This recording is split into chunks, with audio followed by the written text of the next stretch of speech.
This is Special Chronicles, giving respect and a voice to people with special needs. I shudder thinking how the world can be so cruel. I lend my voice to those who can't. It's time we try, it's time we care, it's time we stand. It starts with a voice. Welcome back to the Special Chronicles Podcast. I'm your host and founder of Special Chronicles, Daniel Smukowski, and a former Thousand Shriver Global Messenger with Special Olympics. And today we're celebrating the Winter Olympic Games with a very special encore conversation. Before we begin, a quick note. During this episode, you hear us mention the Special Olympics World Winter Games in Russia. At the time of recording, we believe those games would take place. Due to world events, they did not. We wanted to acknowledge that context as you listen today. As the world gathers for the Winter Olympic Games taking place February 6th through the 22nd, 2026, we're revisiting one of our most inspiring episodes with someone who truly embodies the Olympic spirit. Apolo Anton Ohno, 8-time Olympic medalist, the most decorated Winter Olympian in U.S. history, and a proud Special Olympics global ambassador. In this conversation, Apolo takes us through his early years, the discipline and drive that shaped his journey, and what it meant to stand on the Olympic podium again and again. We talk about his commitment to inclusion, his role as a global ambassador, and his induction into the U.S. Olympic and Paralympic Hall of Fame. You also hear Apolo reflect on his life during quarantine, shares powerful advice on staying focused, and give us a preview of his book, Hard Pivot. Whether you're tuning in for the Olympics, or for the inspiration, or the stories that bring us together, this encore episode is a perfect way to celebrate the games and the athletes who move our world forward. Let's dive in. This is Special Chronicles, giving respect and a voice to people with special needs. Podcasting since 2008. This is a show where we're broadcasting disability stories from an insider's perspective, and we are giving a voice to people with special needs. This is your weekly guide to find and joy, acceptance, and inclusion. I shudder thinking how the world can be so cruel.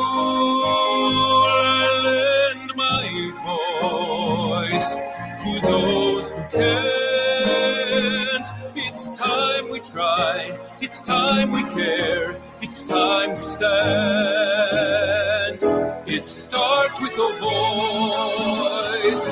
Coming up on the Special Chronicles show, episode 385, we welcome Apolo Anton and 8-time Olympic medals and Special Olympics global ambassador to the Special Chronicles show as we preview World 2 Special Olympics World Winter Games, Kazan, Russia, January 2022, is induction into the 2019 class Olympic Paralympic Hall of Fame, advice for us athletes during COVID-19, and much more. Tune in right now on specialchronicles.com. Welcome back to this groundbreaking show on specialchronicles.com. My name is Daniel. I'm founder of Special Chronicles and a Thousand Shriver International Global Messenger with Special Olympics. Please put your hands together as we welcome our guest, Apolo Anton, to Special Chronicles. Welcome, Apolo. Thank you. It's good to see you again. Yeah.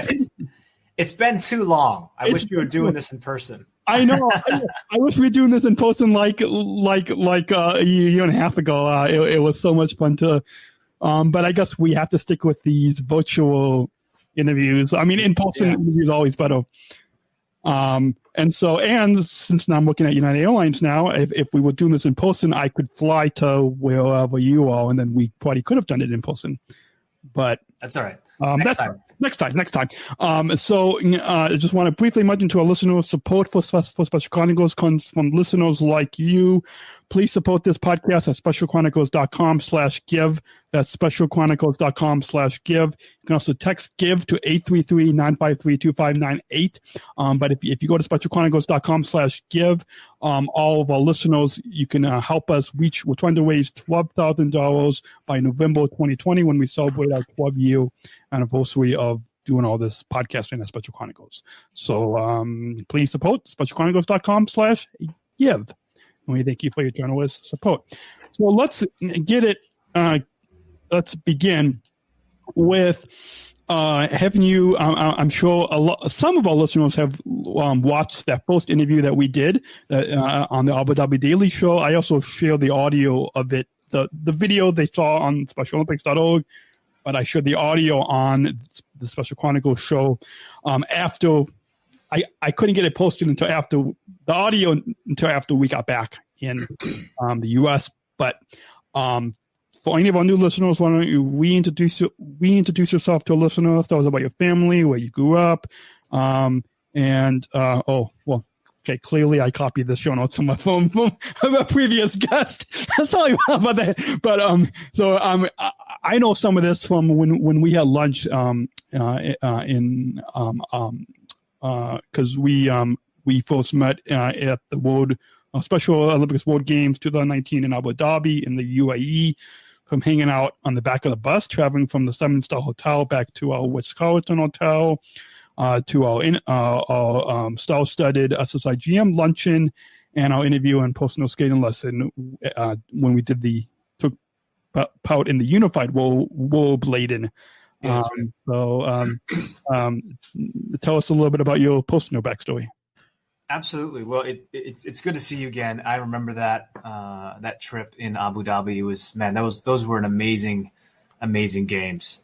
I think that many of us knew what was going to happen in some degree, but we didn't understand, I think, the level of commitment and dedication and support that we would have there in Abu Dhabi. So that was a really, really cool thing, and it definitely brings back a lot of great memories. So my backstory is like this: I grew up in the Seattle region. My father raised me my entire life, since I was a very young child. I fell in love with the sport of short track speed skating really in 1992. And then again, when I saw the Olympics again in 1994, and I told him that I just wanted to try that sport. It was unlike anything I'd ever seen before.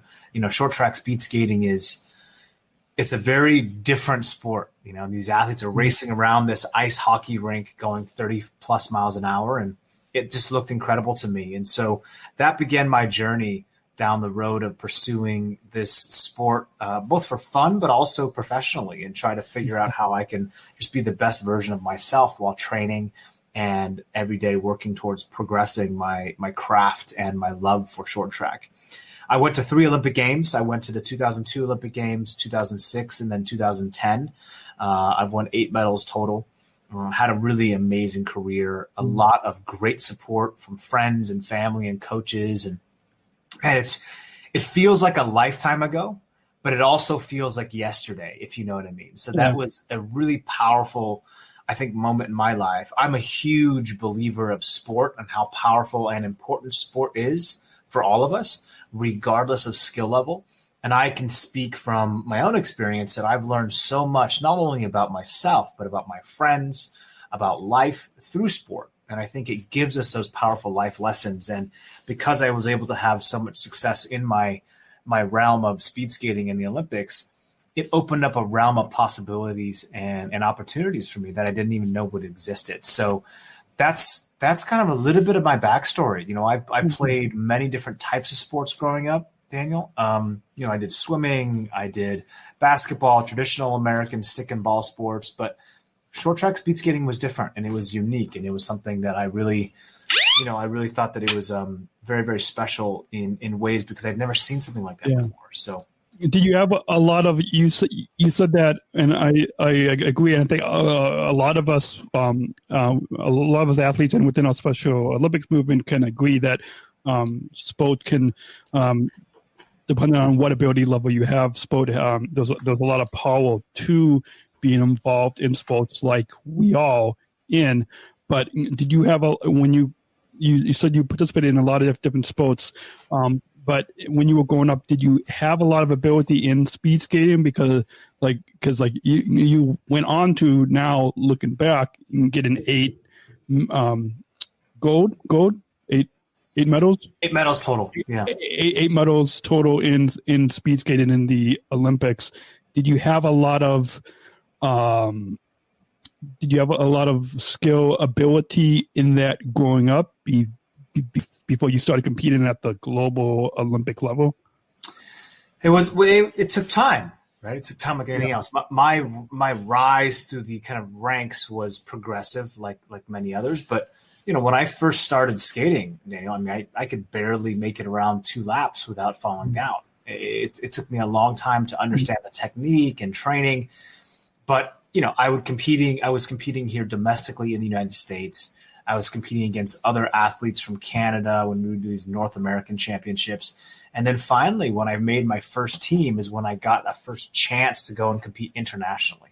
That was different. That was really cool because I could see the different countries and cultures and diversity, and we would come together in these World Cups or World Championships, and we would race against each other. And it was a really special time.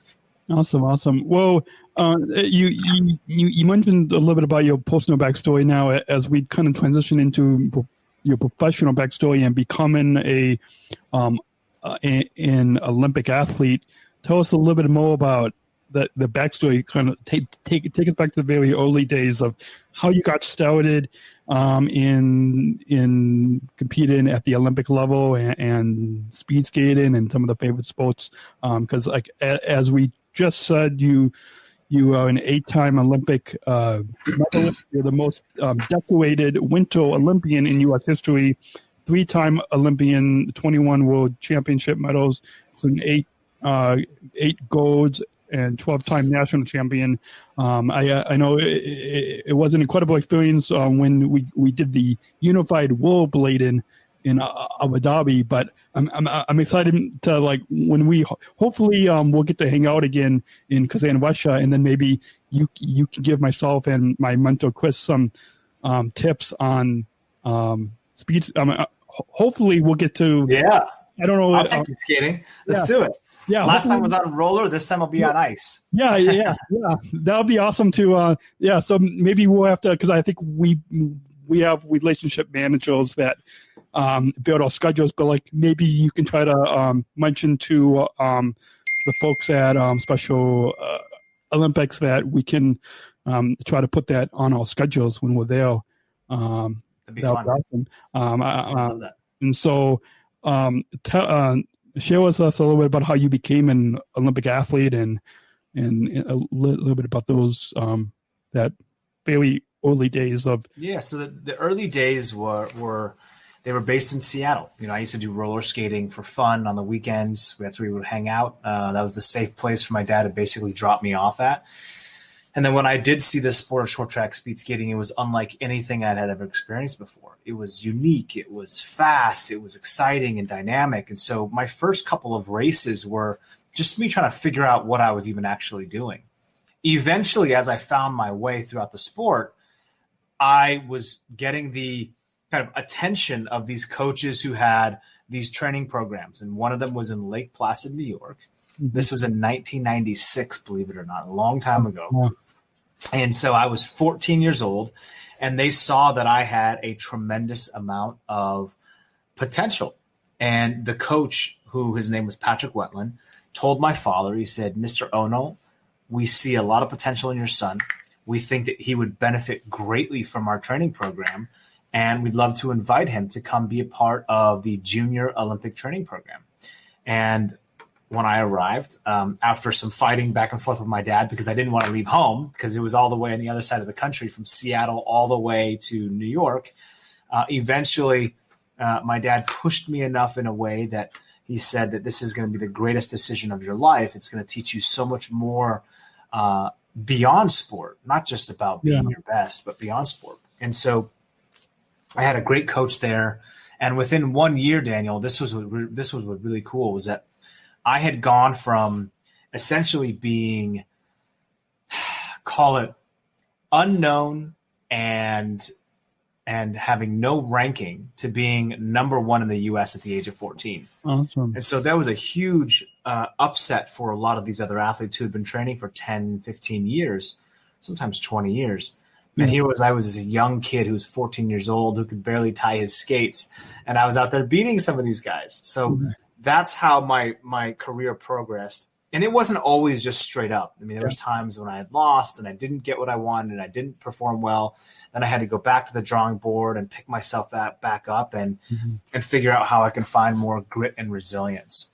Yeah. Awesome. Well, you mentioned about how it taught you a lot beyond sport, and that's a big part, as well as part of my story as getting started as a Special Olympics athlete, and then going through the athlete leadership program to now being a Southern Tribal International global messenger, and even like with podcasting at Special Chronicles, like what we're doing now.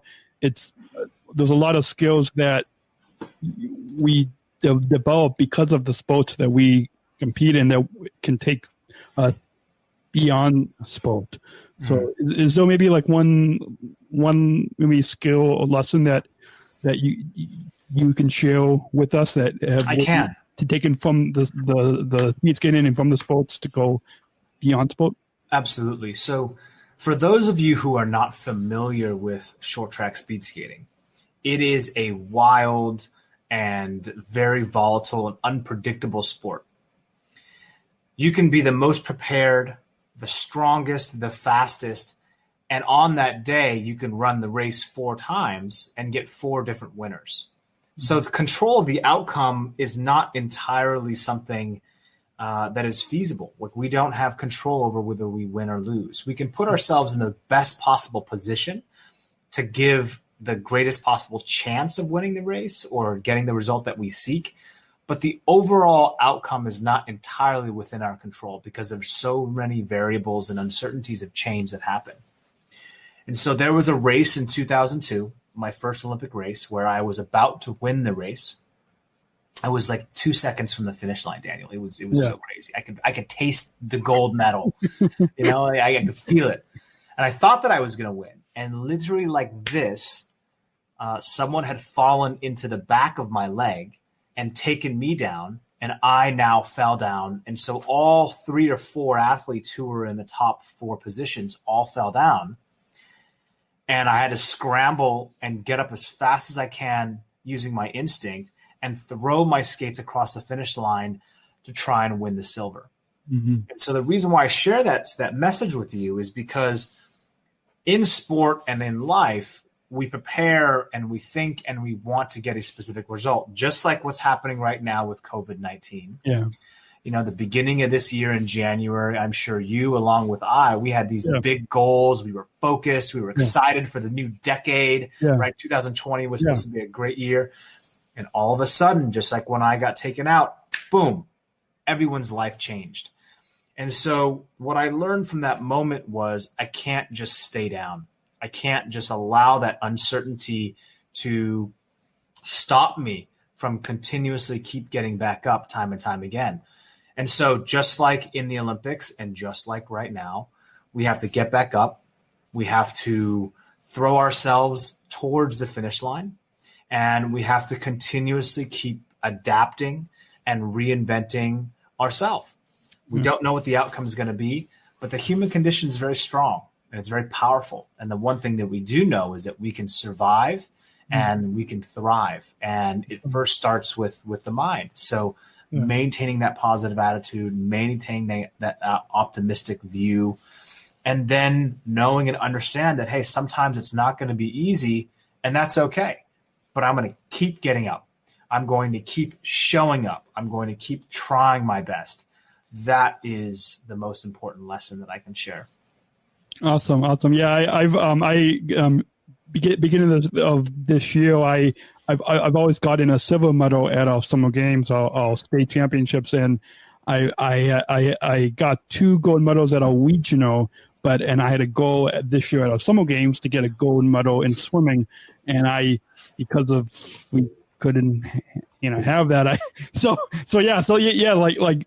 we have a lot of we had a lot of goals, but I think it will be good for us to take these lessons and kind of not just apply to COVID-19, but even hopefully when there's a vaccine and when we get back to a new normal, then hopefully next year, then we can Yeah.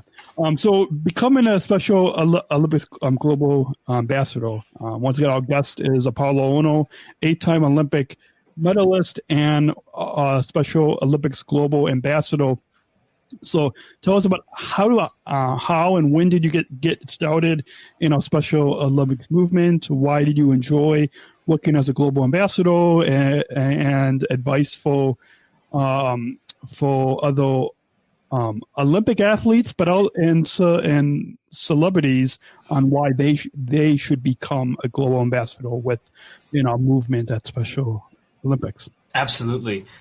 So my journey into becoming a Special Olympics global ambassador began about 10 years ago.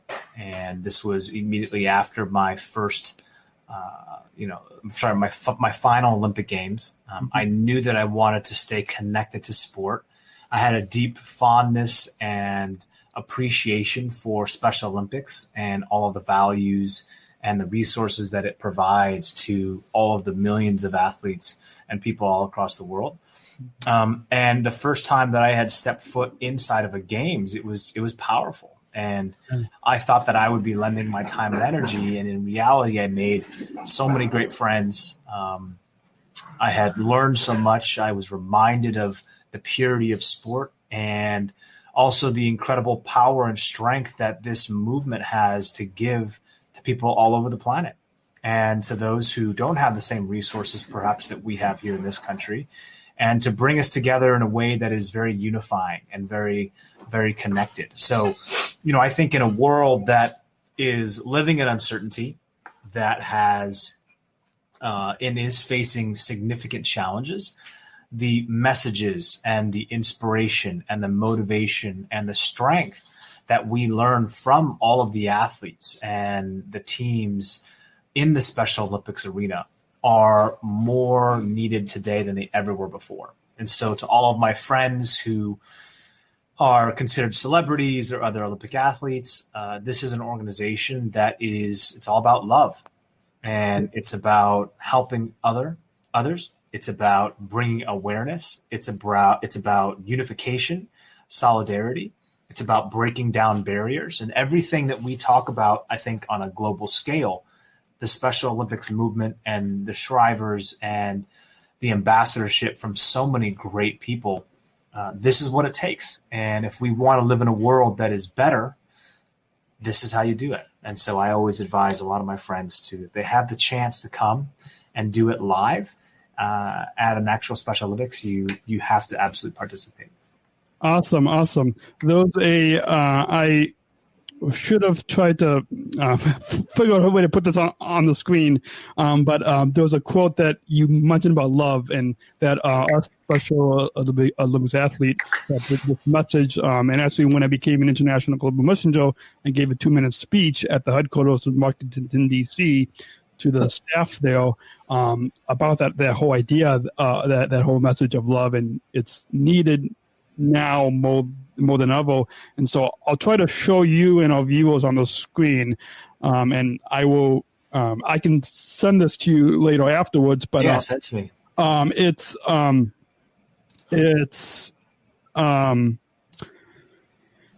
Hate can be met by love. Us athletes show love when we are met with hate. That's exactly the way I've always been, no matter what.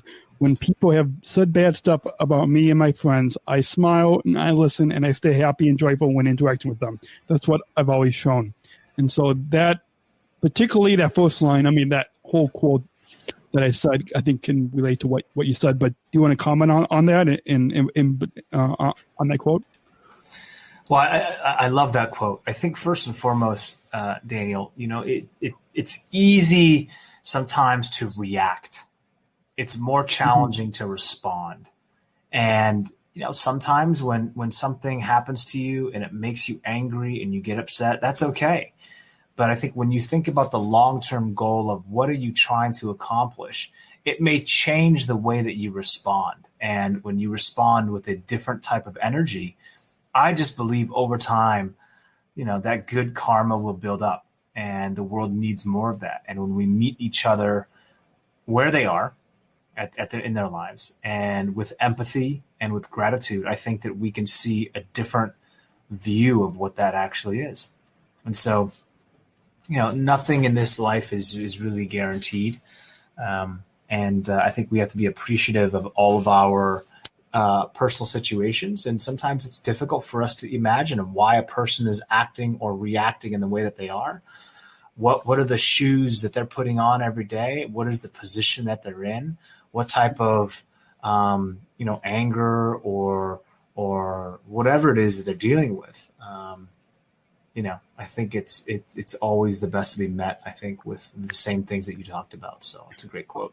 Awesome. And before we take a short 2-minute sponsor break, we'll get into briefly about recently the U.S. Olympic and Paralympic Committee announces the U.S. Olympic and Paralympic Hall of Fame class of 2019. And hopefully it's not too late to it's a little bit delayed in some of this news, but so and this was on teamusa.org that you were inducted into this. So tell us when did this induction happen, and take us back to when you first learned about the announcement, and what does this mean to you, and how does this motivate your work today? Well, it was an honor for me to be inducted into the Olympic and Paralympic Hall of Fame.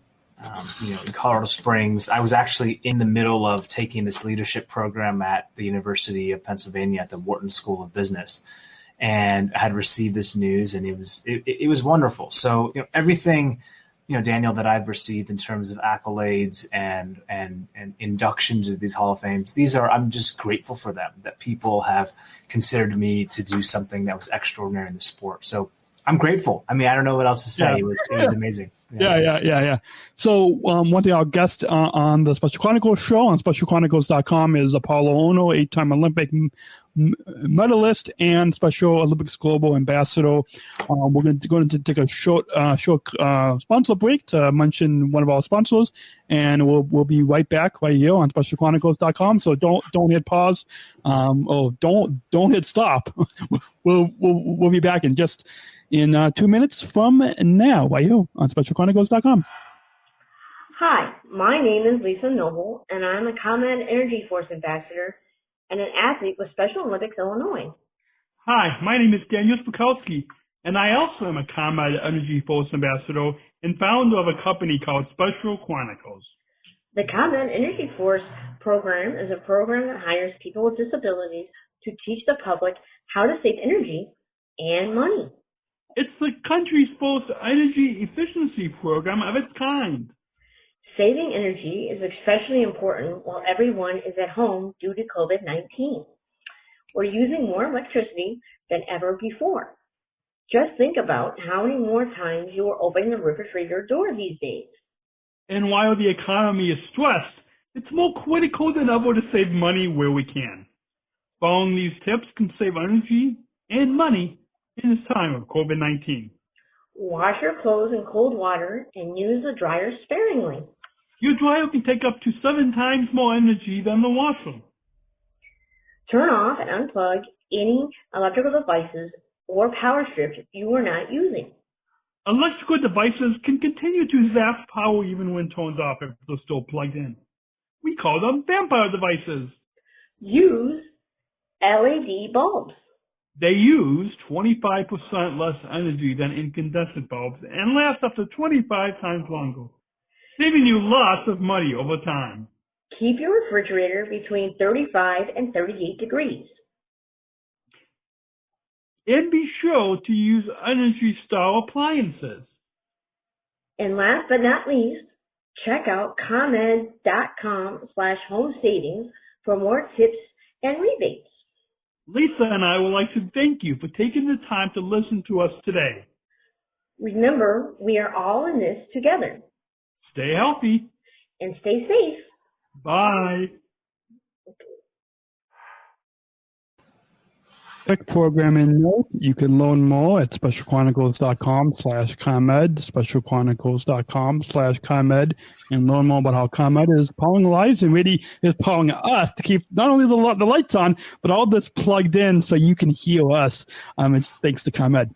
And you are listening to the Special Chronicles show. Our guest is Apolo Anton, as well on the road to Kazan, Russia in January 2022. And that is what we'll be previewing right now in this next third segment of the program today, previewing our upcoming Special Olympics World Winter Games in Kazan, Russia, which, Apollo, for you and all our listeners to know, so my 33rd birthday is January 14th. So I think the week of these games is the week after. So my mentor said we're going to be celebrating, and maybe we'll have to try to see if we can invite you to that 33rd birthday celebration when we're in. I would be honored to celebrate your 33rd. That's exciting. Awesome. So with that, I'm going to share a quick audio clip of, this was on Instagram of, I don't know who. Invite everyone. I don't know who in Instagram, but somebody. But this is the president of Special Olympics Russia and our chairman, Tim Shriver, making just a brief announcement. Oh, it would help me to make sure the volume's on. Okay. We invite everyone to join us in 2022 in Kazan. Welcome. Welcome to Russia.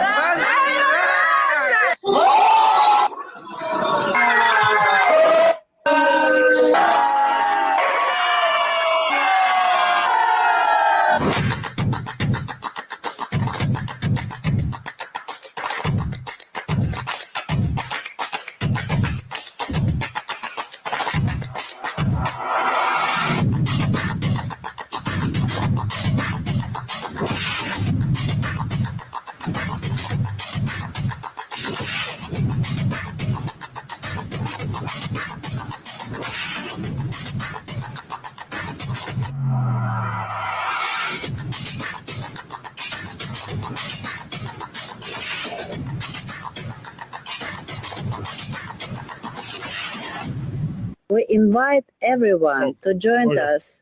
That's cool. So That's yeah. cool. So let's talk a little bit about this. And I've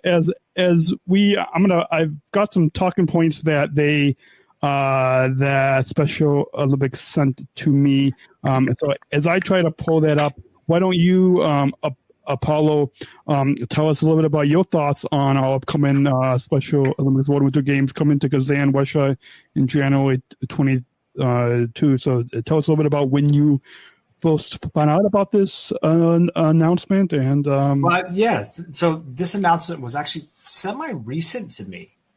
My good friend Aditra Allen, she had reached out, and we were kind of going back and forth on email, just trying to discuss, what was going to happen with these upcoming games. And look, I think all of these countries all over the world, whenever there's an opportunity to host a event like the Special Olympics World Games and the World Winter Games, I get excited, right? And I get excited because I love the Winter Games. I love cold, number one, which is kind of strange. Most people don't like the cold, but I love the cold.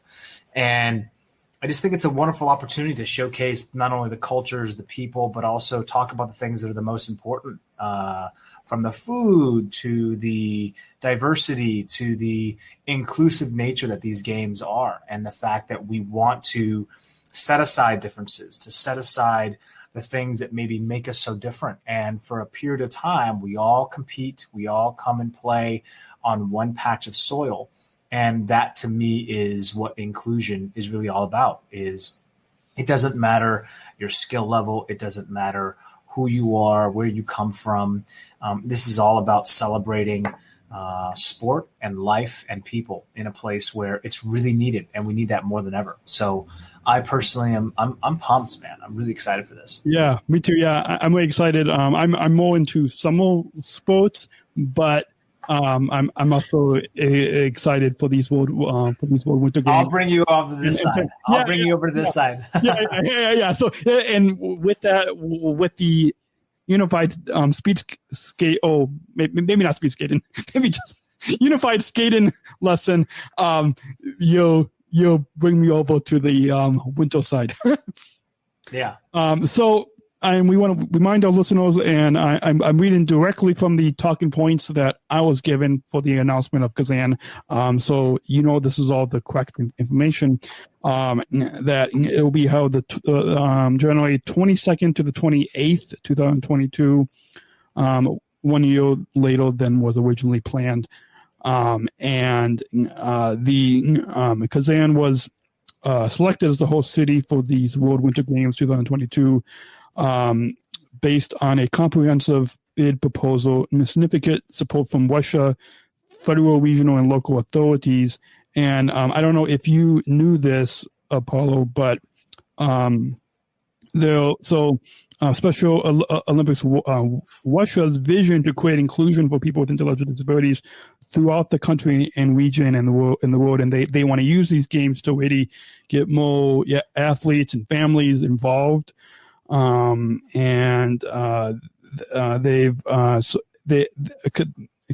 is also Kazan, Russia also hosted a couple other big global events in the past, and I'm blanking on what those were.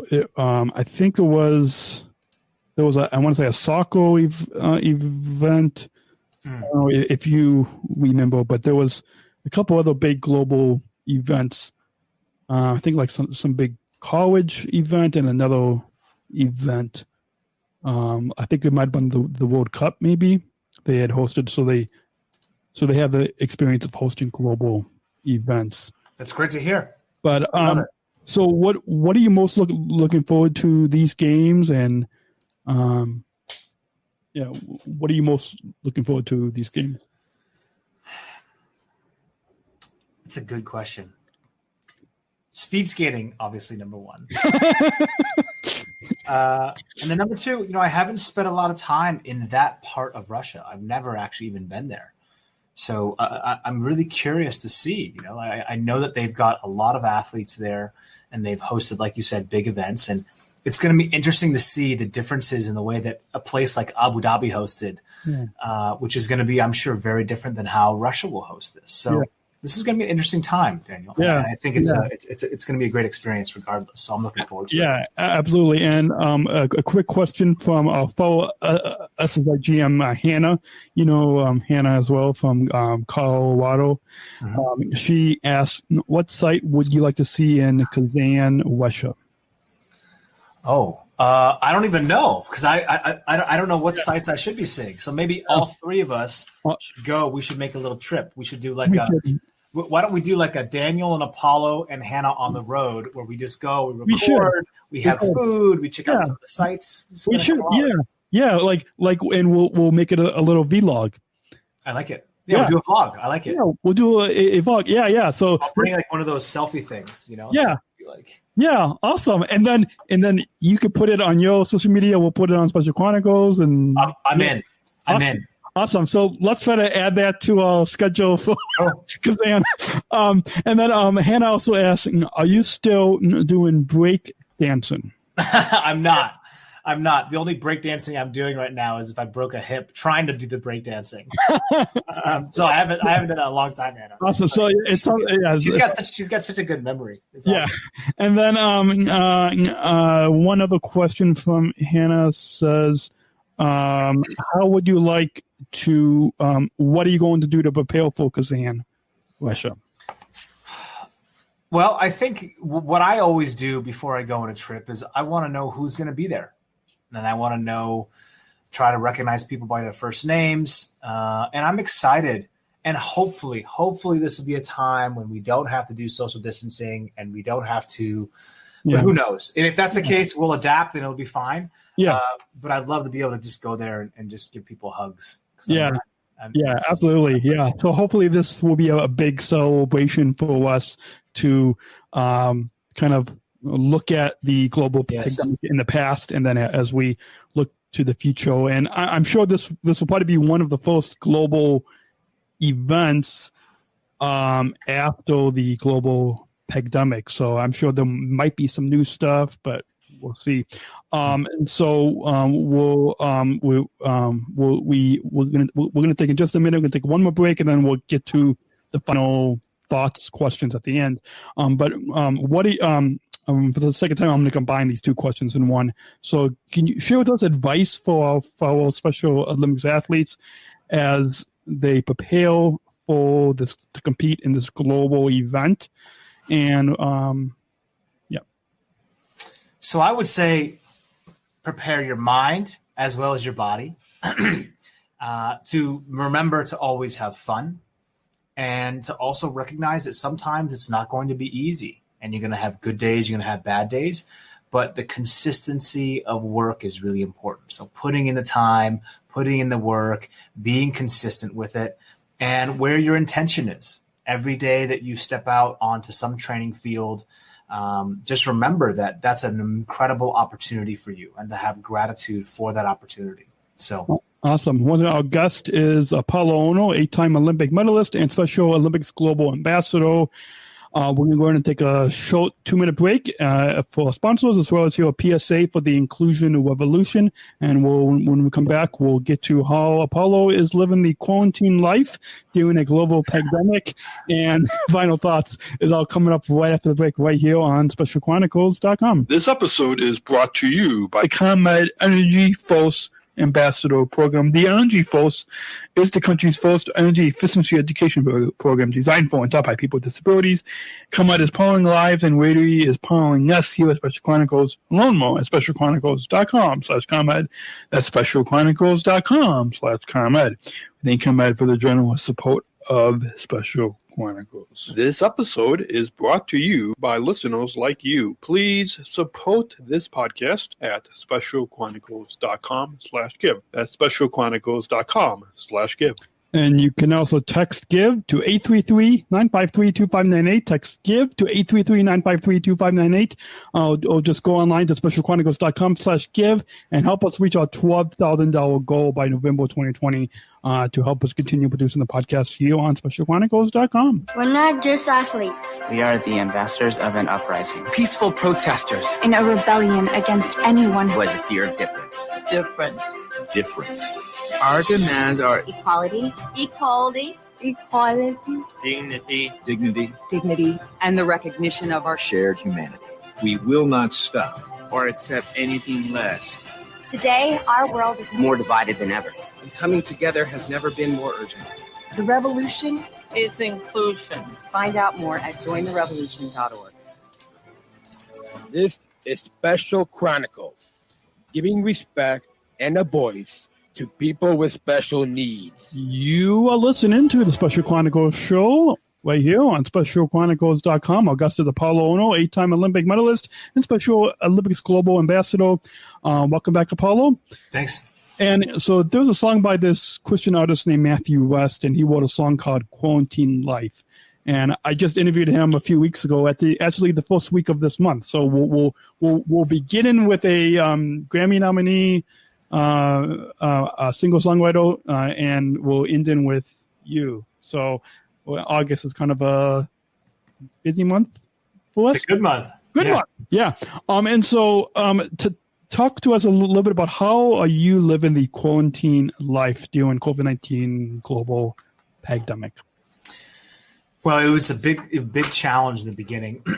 Lots of uncertainty. I think we've got more certainty now, and I think a lot of us have adapted. So, I luckily for me, I've been able to work a lot from home. I've been doing a lot of writing, but I'm honest, man. This has not been easy. This has been really challenging, and it's been a huge change in the way that we interact. As you know, Daniel, I do a lot of speaking, and so I get a lot of my interactions and energy from being live with people. And when I'm speaking to corporate or I'm speaking to a large audience, I love that human-to-human in-person interaction. Yeah. I haven't been able to have that. So it's been tough, but it's forced me to think about ways in which I can adapt, I can pivot, and I can reinvent myself. So that's been a good part of this. Yeah, I know. I was supposed to travel to Minnesota last month to speak to some beginning global messengers, and I had to speak just last week on Zoom, and I definitely agree with you. Speaking on Zoom and speaking virtually is not the same. I mean, as a public speaker, it's a lot better to speak in person. I mean, like that person-to-person human connection in person is a lot better than this virtual public speaking that we have to do now. Absolutely.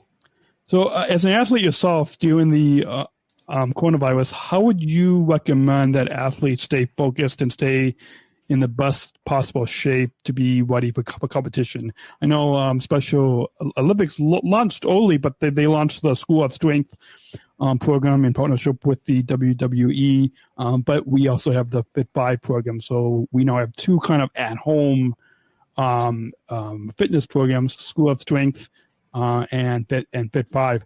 But share with us as an athlete yourself, how would you recommend that athletes stay focused and stay in shape, the best possible shape to be ready for when we return to? So I think making sure that you're eating healthy, making sure that you're eating balanced. And remember, it's all about consistency. So your daily efforts compounded and added up over the course of 1 day, 2 days, 7 days, 1 month, 7 months, 1 year. That can be a lot if you're doing it well over a long period of time. So consistency is everything. Awesome. Well, how would you be approaching? How are you approaching getting ready for competitions? I know you're not you're not actively competing as a speed skater and in the Olympics currently, but I'm sure you are still even if it's just with your family and friends, you are getting ready for competitions. But how? So I'm about routine. So I like to prepare myself, my mind and my body every morning and every evening. If I feel like I'm off the rails or I'm not focused or I'm not being productive, I have to reel it back in and I have to reassess where I'm at. So, for me, I do a lot of just sitting and closing my eyes and just focusing on my breathing, even if it's for 1 minute or 5 minutes or 10 minutes. That seems to help center myself a lot. And then I use these little sticky Post-it notes. And I'll show you. So like this is in front. Yeah, there you go. So Yeah. So this is one of my favorites. It says, don't think you are, know you are. Right. And this is right here on my computer that I've got set up. And it's just a reminder of, don't think you are, but know you are. Feel it. Know that you're making progress. Know that you have gratitude. Know that you can always improve. And know your purpose, know what you want to do. Awesome. And quick kind of side question here. You mentioned your dad was a big supporter in you growing up, and I'm sure he's still a big supporter today. And we had chance to your dad joined us for lunch at that Coca-Cola lunch that we were in Abu Dhabi, which was pretty awesome. Awesome. Yeah. And so. Is currently / was your dad big into competition and sports, or does your dad have any connection with the big global national? No, he didn't. But my father loves coming to the Special Olympics events. I mean, we had so much fun, and it was amazing in Abu Dhabi. So, but my dad was, he was always athletic and he's always fit and he watches what he eats and he's always very healthy, but he was never he never did athletics full time. So I was the first of the family. Awesome. Well, what are you currently doing and most excited projects? Some of these final questions are coming from Chris, but then some of them are coming from my mom. So I think the previous questions came from Winston. It was texting me, and then my mom also said, can you ask him these questions? And so, so what are you currently doing and most excited? What are the current projects? You mentioned that you write, and are you writing a book, or what? I'm writing a book. What are you? Yeah. So here's my projects. So I'm writing a book. I'm writing a book right now. The book is called Hard Pivot. It's about the transition of when we were athletes, or when you were doing something for a long period of time, and then now you're doing something totally different. And so your identity that challenge of doing one thing for so long and then going out into the world and doing something else, there's a lot of kind of pain and struggle associated. So I speak openly about that. And I just believe that in life, like speed skating, we have to do multiple hard pivots. And I speak about that. So that's what I'm writing about right now. I'm creating a digital program to help a lot of corporate America just discover and unlock their own potential. And that's kind of my life mission now is, I've been able and blessed enough to be able to travel all over the world. And the one thing that makes me the most happy is helping people recognize their own strength, their own power, their own belief system, and unlock that, what I call the gold medal mindset. Awesome. So we'll, do you know when the book is? And we'll, the book will be next year. Next year. So we'll have to have you back on when the book is released. Absolutely. As a part of your book tour, and maybe we can even do it in person if we can make that happen. But I'm also in the process of co-authoring a book right now. The theme is full circle inclusion. So like we have the right ability to make our dreams come true. So I'm in the my goal is the end of 2020, but it might not be till next year. So, but yeah. So we'll put a link in the show notes to the first interview that we did on the Abu Dhabi Daily Show that people can watch. And I thought it was on YouTube, but apparently it's only on SpecialOlympics.org. Okay. So, we'll put a link to where people can watch that. But as you saw the Google Doc show notes, I put a whole bunch of other links. And you can, if there's any other links you want me to put in the show notes on SpecialChronicles.com for our listeners, but share with us, and we'll include a link to that page for the Olympic and Paralympic Hall of Fame. But as well as your bio that's on, we both have bio pages on SpecialOlympics.org. So we'll put a link to your bio on there, as well as your apolooanton.com and your Instagram, Twitter, Facebook. But share with us, because we have people might not be watching the video. They might be listening to the podcast on Apple Podcasts, Spotify, SpecialChronicles.com. So for those audio podcast listeners, share with us how they can get connected with you. Yeah, so you could follow me on Instagram at Apolo Ohno, on Twitter at Apolo Ohno, on Facebook. I have a fan page and my personal page. And you can go to my website if you want to see and feel what I'm doing on a weekly and monthly basis, and that's apolooanton.com. Awesome. We'll put I put that up on the screen right now for people at Apolo Ohno and apolooanton.com. And when you have your book come out, what's the best place to be to let people know about? I think eventually you'll be able to buy it directly from my site, so it'll just bounce over to either Amazon or directly to one of our publishers. So do you have a newsletter that people can subscribe to? Or? We will. We're working on it. Okay. We will. So, but in the meantime, people can just follow you on Instagram, Twitter, and Facebook. Yep, that's the best way to get in touch with me. Awesome. So at Apolo Ohno, that's APOLOOHNO, and we'll put links to that in the show notes on SpecialChronicles.com for all listeners. And just to let people know, they can get in touch with Special Chronicles. You can do that at SpecialChronicles.com.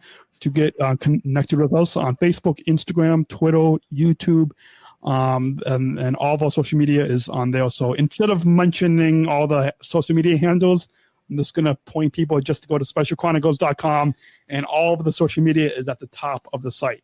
So I think that's probably better. Don't you agree? It's better just to mention. Yeah, absolutely. Go to the website, and you can find all the social media on SpecialChronicles.com.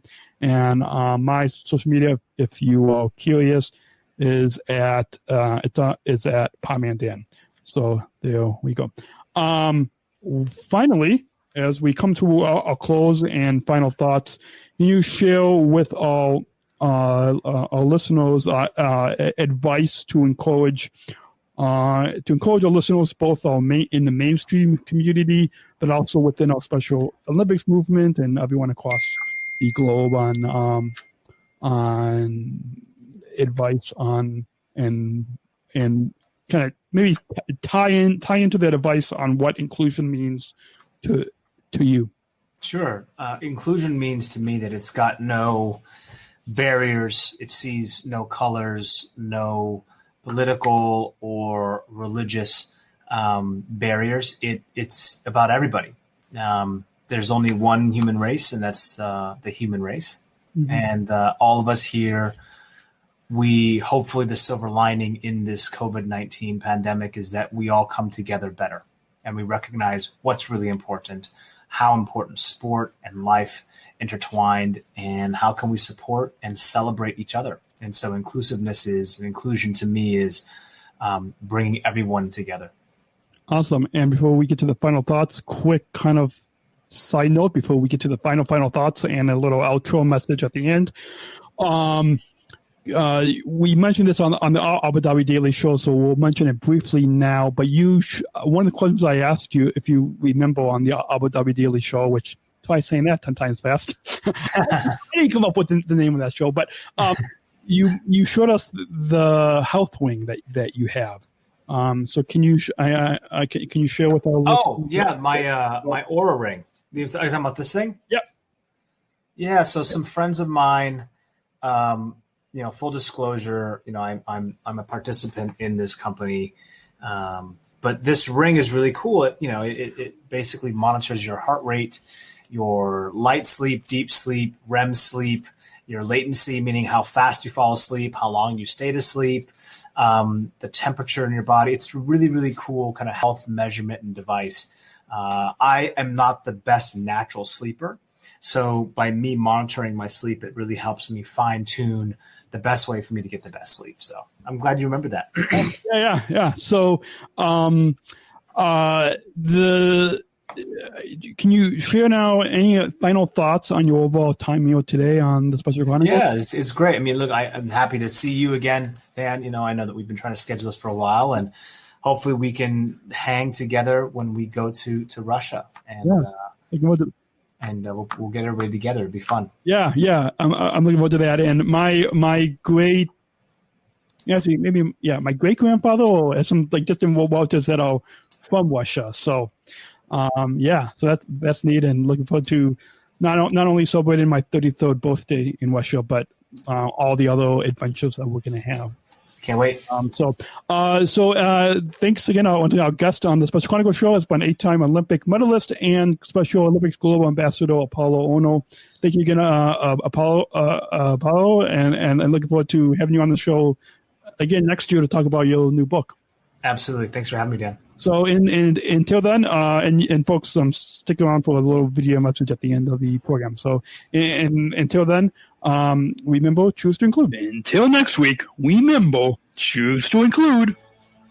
Special Chronicles, giving respect and a voice to people with special needs.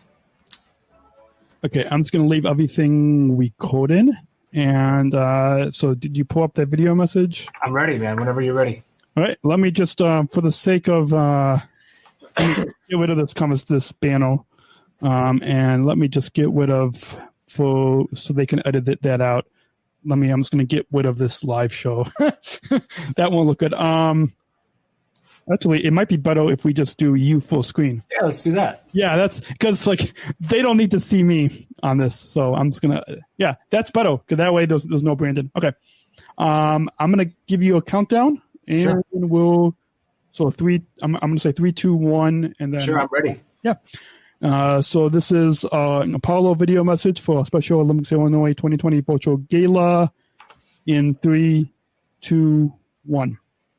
Hey everybody, this is Apolo Anton, and I wanted to thank you for being a part of the Special Olympics Illinois Inspire Greatness Gala, which is held virtually this year. It's been a wild time lately, and the athletes of the Special Olympics are training to get ready for the opportunity to compete again, and they cannot do it without the funding that you are providing tonight. So again, thank you so much for supporting our athletes, and enjoy the evening.